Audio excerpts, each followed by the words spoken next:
Papa, désolé, mais j'en avais besoin. Ça va te coûter un peu cher, mais enfin, après, il n'y aura plus de dépenses.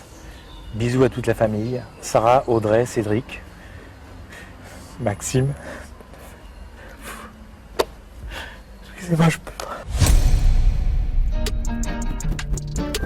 Mousse, mousse, est là pour mettre en lumière les mauvaises personnes, les fous, fous. Faites entrer les gros tarés, de savoir elle vous éclabousse, mousse. Mettez-vous à l'aise car là, on va se régaler, mousse. Abonnez-vous et likez si vous avez kiffé. Comme je vous le répète souvent, les arnaques, ça peut arriver à n'importe qui et justement, le sponsor de cette vidéo pourra vous aider à en éviter. Je cherchais tranquillement une voiture pour faire mon influenceur millionnaire quand tout à coup, je suis tombé sur une annonce d'un Porsche Cayenne. Un Cayenne de 2009, 142 000 km, prix canon 17 990 €. J'appelle tout de suite le vendeur. Oui, bonjour monsieur, je vous appelle pour l'annonce que vous avez mise sur le Bon Coin pour votre Cayenne. Ouais, putain, le Cayenne. Attends, j'ai un pigeon, attends. Ouais, alors la voiture, frérot, elle est jadid de ouf, jamais accidentée, toujours entretenue chez Porsche Aubagne. Frérot, avec ça, tu vas lever de la gadget, je peux te l'assurer. Eh ben écoutez, super. Est-ce que je peux passer demain pour la voir? Oui? Nickel. Eh ben je vous dis à demain. Mince, j'ai oublié de demander le numéro VIN pour vérifier 2-3 trucs. Attends, je vais le rappeler. Oui, excusez-moi, c'est de nouveau pour le Cayenne, là. Je viens de vous avoir au téléphone. Est-ce que vous pouvez me donner le numéro VIN, s'il vous plaît? Allô? Écoutez, si vous me le donnez pas, je me déplace pas. 83.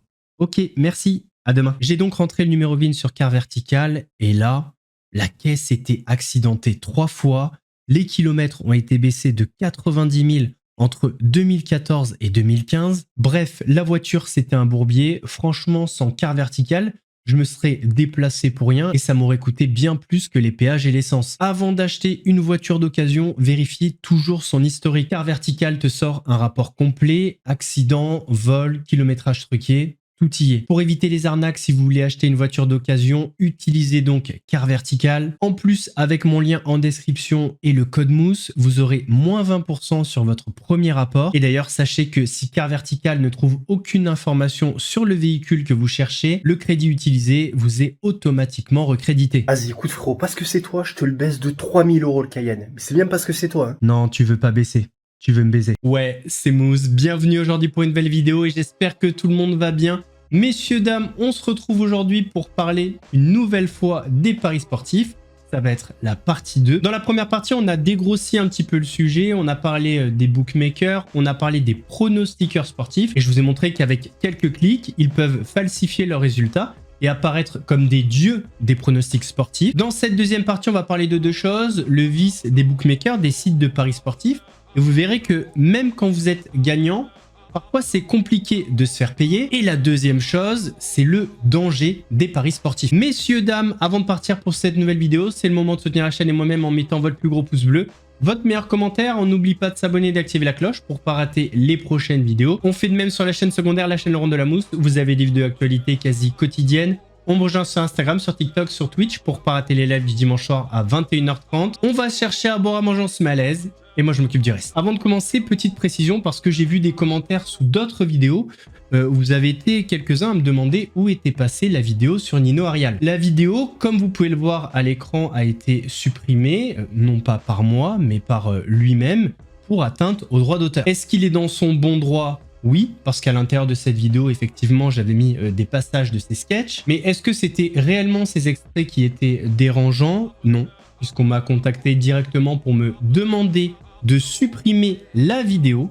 et non les extraits. Quoi qu'il en soit, on en parlera vendredi à 18 h puisque la vidéo revient sans la biographie, sans les extraits de spectacle de Nino Arial, mais avec des choses que vous n'avez pas vues et que vous ne savez pas, puisque je vais vous expliquer comment ça s'est passé et pourquoi la vidéo a été supprimée. Donc restez bien connectés, gardez votre boost pour vendredi 18 h pétante. La dernière fois dans l'espace commentaire, il y a eu plein de témoignages hyper intéressants. Il y a eu 2-3 personnes qui m'ont attrapé ma veste en disant « Ouais, tu parles de ton expérience dans le poker, tu nous parles des paris sportifs. » Faut juste comprendre que cette maladie de l'argent, vous la retrouvez dans tous les jeux d'argent, en casino, poker, paris sportifs, hein, ce que vous voulez. Alors là où je suis d'accord avec vous, c'est que le poker, c'est un petit peu à part des paris sportifs, Mais peu importe, si on a vraiment cette maladie des jeux d'argent, bah, ça va aussi se matérialiser dans le poker. C'est pas le cas de tous, mais une personne qui a cette maladie, le poker sera, comme les paris sportifs ou d'autres jeux d'argent,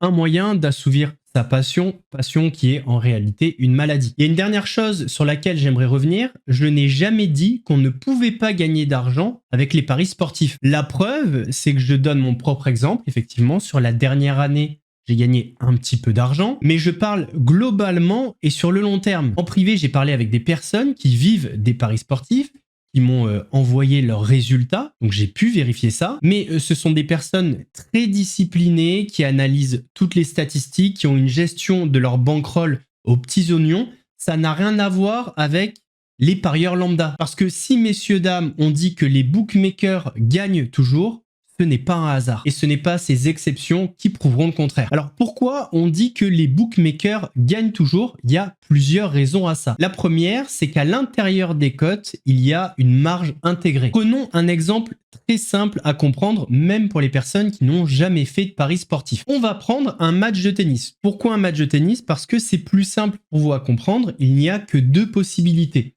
Soit le joueur 1 gagne le match, soit le joueur 2 gagne le match. Il n'y a pas de match nul comme au football par exemple. Imaginons qu'on soit sur un match très serré. Chacun des joueurs a 50% de chance de gagner. C'est les statistiques, c'est comme ça. C'est très rare, mais imaginons le cas. Dans un monde logique, chaque joueur devrait avoir une cote de 2. C'est-à-dire, je mise 1 euro, je gagne 2 euros. Enfin, 1 euro de bénéfice. Vous prenez la mise que vous multipliez par la cote. Donc, si je mets 1 euro sur chaque joueur, eh bien, je ne gagne rien, mais je ne perds rien. C'est-à-dire que j'ai misé sur toutes les possibilités. Je vais donc miser 2 euros. 1 euro sur le joueur 1, 1 euro sur le joueur 2. Si le joueur 1 gagne, je gagne 2 euros, donc je fais quitte. Et si le joueur 2 gagne, je gagne 2 euros, je fais quitte. Sauf que voilà, dans la réalité, ça se passe pas comme ça. Vous ne trouverez pas une cote de 2. La cote sera de 1,9 par exemple. Et cela signifie quoi? Même sur un match où chacun des joueurs a 50% de chance de gagner, même si vous pariez sur les deux combinaisons possibles, vous allez perdre de l'argent. En fait, quand vous voyez des cotes identiques, ça veut dire que pour le site, c'est 50-50.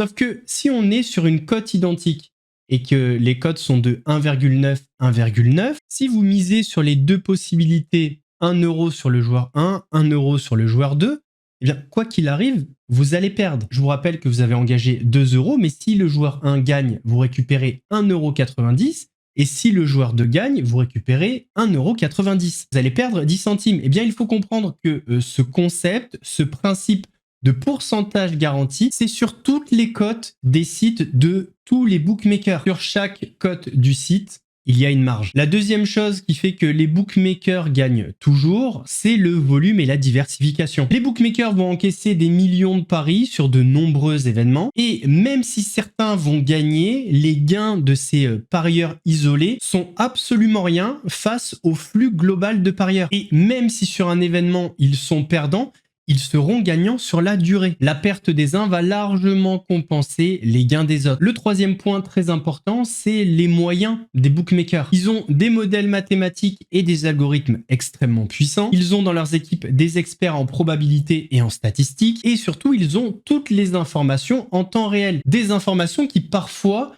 peuvent avoir d'énormes impacts sur les matchs. Parce que eux, en fonction des informations, ils vont réadapter les cotes. Imaginons, il y a un match le samedi. Voilà, tu as parié sur le favori, tu as mis ton pari le mardi. Sauf que le jeudi, il y a un joueur très important qui se blesse, ça vient changer la cote et du coup, la probabilité de victoire n'est plus la même. Donc eux, ils vont ajuster au mieux pour que ce soit avantageux pour le site.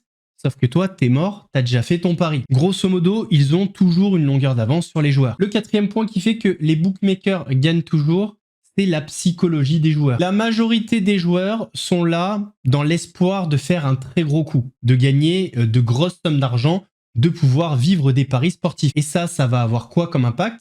Eh bien, ils vont parier des sommes qu'ils ne peuvent pas se permettre de perdre. Une fois qu'ils vont perdre cet argent, ils vont essayer de se refaire en pariant donc plus. Ils vont être dans cette poursuite de leur perte. C'est ce qu'on appelle un effet d'escalade. Il y a aussi un point très important exploité par les bookmakers, c'est le biais affectif. Il y a beaucoup de parieurs qui vont miser sur leur club favori. Et ça, on dirait pas comme ça, mais c'est une vraie aubaine pour les bookmakers. Le 5e point, et ça va nous permettre de faire une magnifique transition, c'est les restrictions. Quand un joueur devient trop gagnant et démontre une vraie stratégie dans les paris sportifs, son compte peut être limité, voire fermé. Du coup, que reste-t-il sur les sites? Les parieurs perdants ou neutres. J'ai quand même beaucoup parlé. Ce que je vous propose, c'est une petite vidéo qui dure 5 minutes. Elle date d'il y a 3 jours. Elle a été faite par Le Parisien. Elle m'a un petit peu devancé parce que c'était de ce sujet dont je voulais exactement parler. Ça parle de ce que je viens de vous dire sur les restrictions et les comptes qui sont fermés. Une fois qu'on aura vu la vidéo, je vous montrerai d'autres cas. On perd son argent parce que dans tous les cas, c'est fait exprès, les codes sont calculés exprès pour que ce soit toujours le même qui gagne. Et quand bien même on arrive à gagner, son argent c'est très compliqué de le récupérer. Compte bloqué, gains annulés, procédure de vérification à rallonge. On voit toujours le même message. Oui, notre service de sécurité est en train de traiter votre dossier en cours, je sais pas quoi. Ces derniers temps, les sites de paris sportifs comme Winamax, Unibet, Betclic et d'autres sont pointés du doigt par les parieurs. Faut parler de ce fléau dans les sites de paris sportifs qui annulent les tickets dès qu'ils sont gagnants. Pour vous prendre votre argent, les gars, c'est les premiers, ils sont tout le temps là. Et dès qu'il faut payer et que c'est une grosse somme, ils annulent les paris. Des agissements bien loin de respecter la promesse de ces sites de paris. J'ai quand même gagné 300 € sur Winamax. Winamax, bienvenue à ceux qui aiment gagner. Dernièrement, le site Winamax a d'ailleurs perdu son procès après avoir refusé de verser les 400 000 € gagnés par l'un de ses joueurs. Il a été reproché à mon client d'avoir trop gagné. Même l'opérateur Winamax avait dit que il avait moins de chances de réussir un tel coup en matière de paris sportifs que de gagner au loto. Et le juge a rétorqué peut-être qu'ils envisageaient de proposer uniquement des paris perdants. Un cas qui est loin d'être isolé. Sur les réseaux sociaux, de nombreux parieurs affirment avoir été bannis ou bloqués temporairement après l'obtention d'une somme conséquente. Parfois, les parieurs, comme nous avons tous les réseaux sociaux, communiquent sur les belles offres des opérateurs. Donc, ils vont se dire, tiens, regarde, Kylian Mbappé va marquer un but. Regarde la cote, elle est belle, elle est mieux que chez les autres. Tout le monde va parier dessus. Mais les opérateurs vont s'en servir pour dire « Ah, mais vous avez fait exactement le même pari qu'un tel pour le même montant. » Et donc, c'est une fraude. Si vous voulez, en droit français, on appelle ça une clause protestative ou abusive. Et en réalité, une conséquence juridique ne peut pas dépendre d'une seule des parties. Et ces clauses sont souvent floues car rédigées par le site et interprétées par ce même site, de façon à embrouiller le joueur suspecté de fraude et de le dissuader de saisir la justice. C'est extrêmement dur pour eux parce que généralement c'est la première fois qu'ils vont devant un tribunal et qui requièrent les services d'un avocat. Qui se dit mais je comprends pas, j'ai parié, j'ai gagné, et puis maintenant on me reproche de faire un recours en justice. Le parieur ne connaît même pas ce risque de procédure judiciaire au final. Lorsqu'il parie, il s'imagine pas une seule seconde que ça va se terminer au tribunal. Et si le client réussit toutefois à aller devant une juridiction, certains opérateurs arrivent à échapper à la loi française en établissant leur société dans des paradis fiscaux comme à Malte. Malte est un paradis judiciaire et qu'il est très difficile de signifier les actes français à Malte. Et donc, certains opérateurs se cachent derrière les autorités maltaises pour dire « je n'ai pas reçu le jugement ». Donc je n'ai pas à m'exécuter. Il y a une règle, c'est la règle du taux de retour au joueur. En clair, cette règle ordonne aux sites de paris sportifs de ne pas verser des gains supérieurs à 85% des sommes engagées par leurs joueurs au cours des 6 derniers mois. Par exemple, si sur cette période un bookmaker reçoit 100 millions de mise, la somme maximum des gains qu'il peut reverser est de 85 millions d'euros. La règle du taux de retour au joueur permet à l'autorité nationale des jeux de sanctionner un opérateur qui ne respecterait pas cette règle. Les opérateurs, un des mécanismes est de ne pas payer les gains, parce que sinon, vous allez franchir ce plafond. Donc les gros parieurs, les gros gagnants ne sont pas payés. Le reportage est hyper bien fait et aborde pas mal de sujets autour de ça, c'est pour ça que je voulais laisser en entier. Alors concernant l'affaire des 400 000 €, en fait, ce qui était reproché aux parieurs, aux joueurs, c'est d'avoir triché. En fait, en mars 2021, il avait enchaîné les pronostics gagnants sur plusieurs disciplines, tennis, rugby, basket et football, via des paris combinés. Alors là, c'est pas noté, mais si je dis pas de bêtises, il avait cash out ses paris. C'est-à-dire, par exemple, il avait fait un combiné de 5 matchs.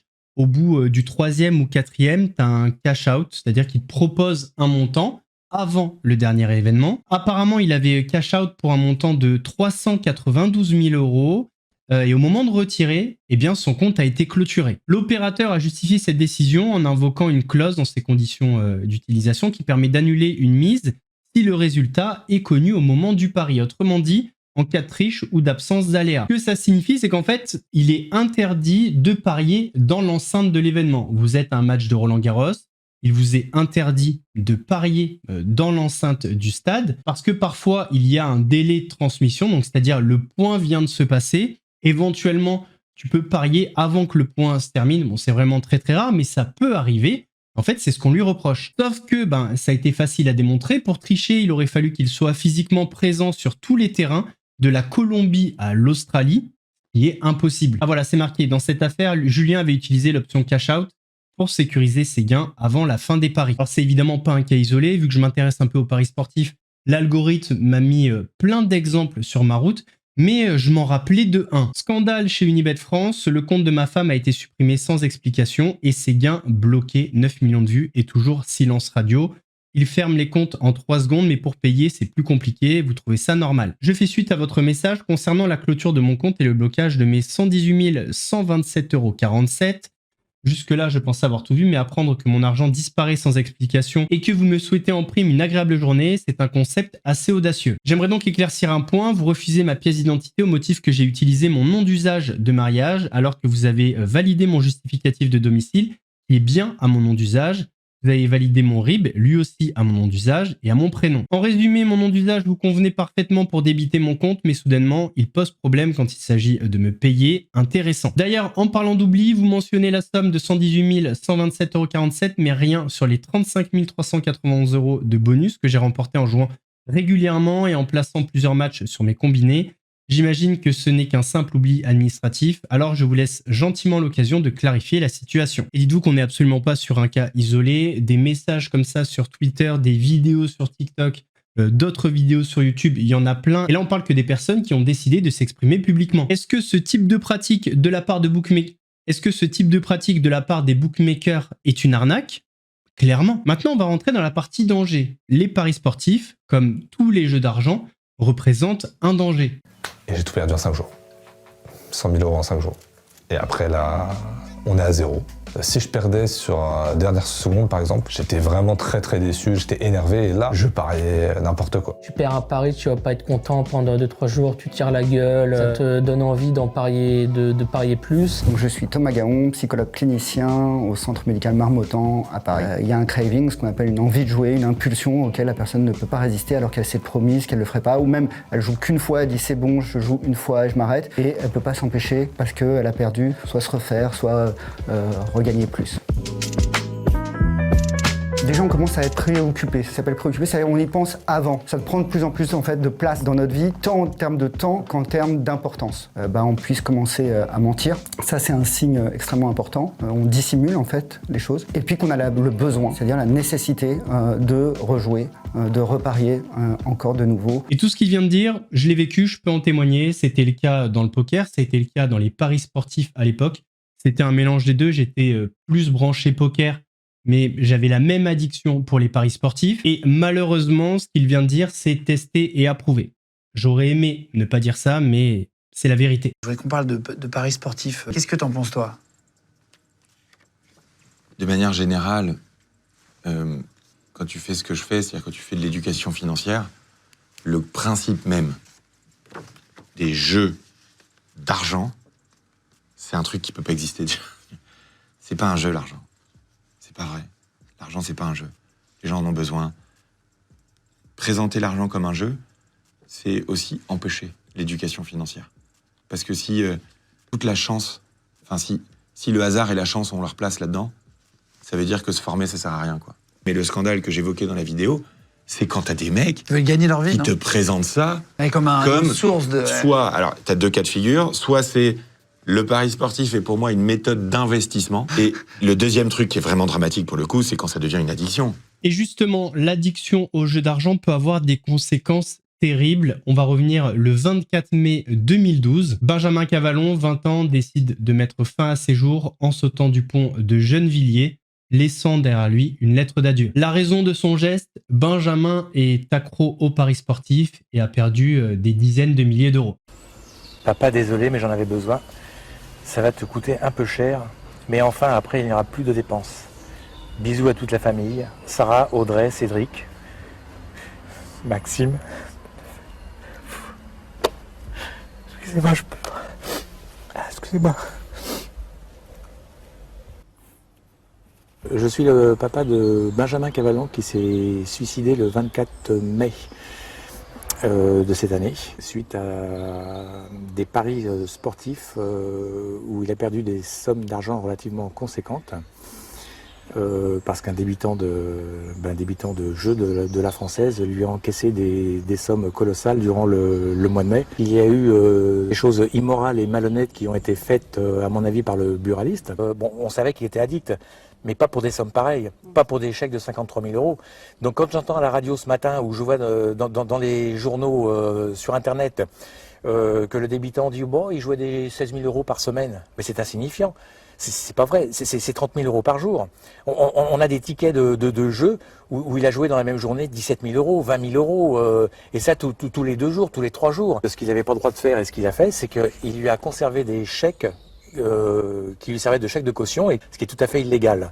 Toute cette somme d'argent-là, il l'a perdue. Il s'est dit, je vais jamais pouvoir rembourser tout ça, je vais pas oser affronter mon père. Et voilà, mon enfant s'est jeté du viaduc du pont de Gennevilliers, enfin je sais pas comment vous appelez, le viaduc ou pont de Gennevilliers. Il n'a jamais eu de chèque de caution. Il n'a jamais eu de chèque de caution. Quand il venait, ses chèques étaient remplis à l'avance. Il savait qu'il allait jouer pour 2 000, 3 000, 4 000 ou 5 000 euros. Et en fonction de ça, il faisait ses jeux. Et il venait jouer ici avec des chèques de banque. Donc voilà, il s'est installé un climat de confiance à la limite où on était sûr d'être payé déjà d'une part. Et voilà, donc moi j'ai pris un avocat parce que moi je suis complètement innocent de tout ce qu'on peut m'accuser. Moi le but du jeu c'est de récupérer la Française des Jeux parce que je vous dis encore une fois, je suis absolument pas pour rien du tout là-dedans. Moi ce que je dis, à la limite, bon, vous avez un enfant qui boit, vous n'achetez pas d'alcool ou alors on cache la bouteille d'alcool. La surveillance, c'était pas moi de la faire, la surveillance. Là, on remet tout sur le dos parce que voilà, c'est facile à dire. Mais moi, vous avez quelqu'un qui vient dans un commerce qui achète, même pour les grosses sommes avec un chèque de banque, un commerçant, il va pas dire, bah non, je suis désolé, je prends pas. Je suis pas en colère. Je suis dégoûté. Je suis dégoûté. Tout est gouverné par l'argent. C'est immoral. Complètement immoral. Complètement immoral d'accepter d'un gamin de 20 ans des sommes pareilles. L'argent, l'argent, l'argent. Vous savez, se suicider pour de l'argent, je m'en remets pas et j'arriverai jamais à m'en remettre. Alors évidemment, le cas est extrême et il y a sûrement la responsabilité du buraliste, mais c'est pas tant ça le sujet. Benjamin était addict aux paris sportifs et s'il ne l'avait pas fait dans un bar tabac, il aurait sûrement trouvé un autre moyen de le faire. Même si le buraliste a sa part de responsabilité. C'est un cas qui n'est pas isolé, vous pouvez trouver des centaines de témoignages sur Internet qui, heureusement, ne vont pas aussi loin. Je m'amusais à parier sur mon découvert, jusqu'au jour où la banque, après quelques mois, a découvert justement ce découvert, m'a gelé les comptes et m'a dit que si je remboursais pas ce découvert dans tant de temps, ils allaient me signaler auprès de la Banque de France. J'ai été jusqu'à 4 000 euros de découvert. J'ai commencé à parier en fait à partir de l'âge de 16 ans. Je suis passé par le biais de mes parents en fait pour parier. C'était vraiment quelques petites sommes, hein. C'était 1 ou 2 euros de temps en temps, c'était très occasionnel. Et en fait, à partir de mes 18 ans, là, j'ai pu ouvrir mon premier compte officiel de paris sportifs en ligne. Et c'est à partir de ce moment-là, on va dire que j'ai commencé à parier un peu plus souvent. Beaucoup de sites proposent des offres. Déjà, les offres de bienvenue, c'est-à-dire qu'on met 100 euros et en contrepartie, ils vous redonnent 100 euros si on perd le premier pari. De toute façon, ils vous envoient des mails presque quotidiennement pour vous alerter sur des nouvelles offres qui viennent d'arriver. En fait, les offres, il y en a tous les jours sur plusieurs sites. Donc c'est pour ça que je me suis mis sur un maximum de sites pour profiter d'un maximum d'offres. Au début, parier me procurait pas forcément grand chose. C'était vraiment histoire d'eux pour suivre les matchs ou parce que je voulais m'essayer là-dedans. Mais il n'y avait pas réellement de sensation, d'adrénaline ou quoi que ce soit. C'est vraiment venu un peu plus tard. Quand je commençais à parier beaucoup plus régulièrement avec des plus grosses sommes, c'est là où vraiment les premières sensations sont arrivées. L'adrénaline du gain, l'appât du gain ou l'adrénaline aussi de la peur de perdre ce gain. Là où j'ai vraiment perdu le contrôle pour la première fois, je pense, c'est le jour où j'ai gagné ma plus grosse somme au paris sportif. J'avais gagné 7 000 euros en partant de 200 euros et je me suis dit il y a quelque chose à faire là-dedans. Donc là, c'est là où j'ai commencé à mettre des plus grosses sommes qui parfois n'étaient pas, où je pouvais pas me permettre de les mettre. Je suis vraiment passionné de foot dans un premier temps. Donc c'était vraiment le sport que je maîtrisais le mieux, on va dire. Et après, je me suis diversifié du coup dans d'autres sports. Là, j'ai commencé à justement à taper dans des sports que je maîtrisais plus du tout. Le tennis de table, le badminton, C'est vraiment des sports que je regarde pas, que je connais personne, et en fait, juste pour parier, je pariais sur ces matchs-là. C'est comme une drogue en fait. J'avais besoin de cette dose.